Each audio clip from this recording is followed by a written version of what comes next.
Ja, ich war mit Ace in Nürnberg im Germanischen Nationalmuseum.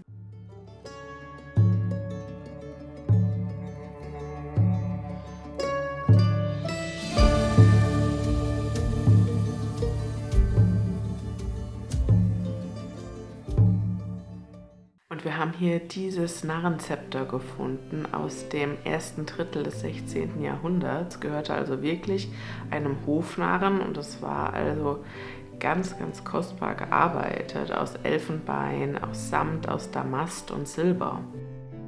Der Hofnarr war bei Hofe auch der Einzige, der dem König oder dem Herrscher die unbequeme Wahrheit mitteilen durfte.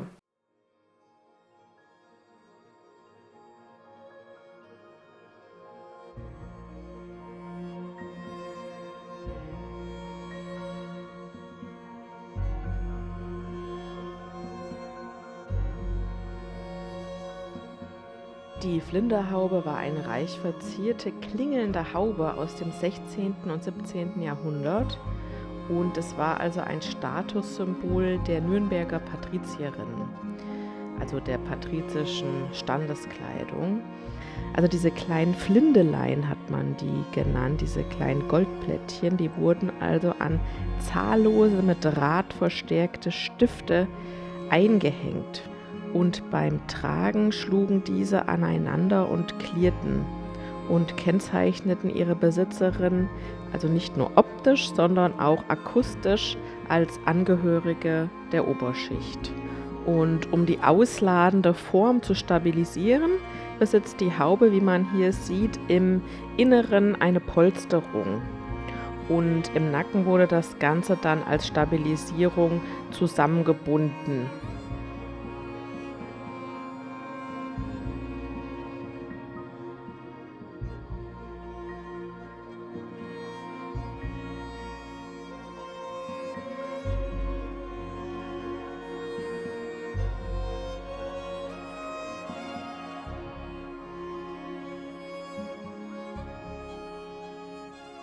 Ja, und hier haben wir das Gemälde Das ungleiche Paar von Lucas Cranach dem Älteren.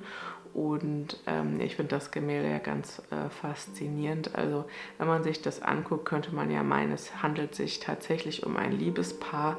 Der alte Mann, der ganz eingenommen ist von dieser jungen Frau, sie im Arm hält, und die junge Frau, die eigentlich den Betrachter zu ihrem Mitwissenden macht. Und das Ganze gibt es auch noch umgekehrt, nämlich mit einer alten Frau und einem jungen Mann. Das Bild heißt auch Die verliebte Alte. Und drauf zu sehen ist also eine alte Witwe, die versucht, einen jungen Mann mit Geld und Geschenken an sich zu binden.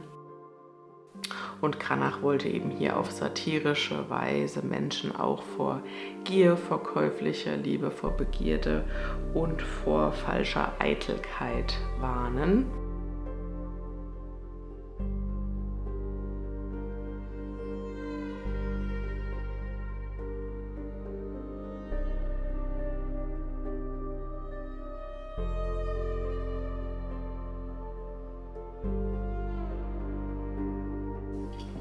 Und besonders cool finde ich auch hier diese Lüsterweibchen. Da waren einige ausgestellt.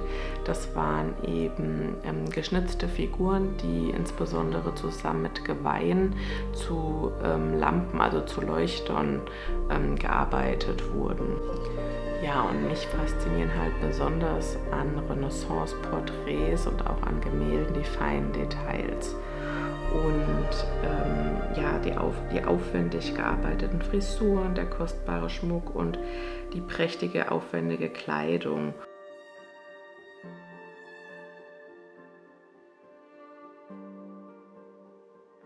Ja, und ich finde, in den Gemälden kann man eben ganz viel von der Ästhetik, von der Mode und von dem Schönheitsideal in der Renaissance lernen.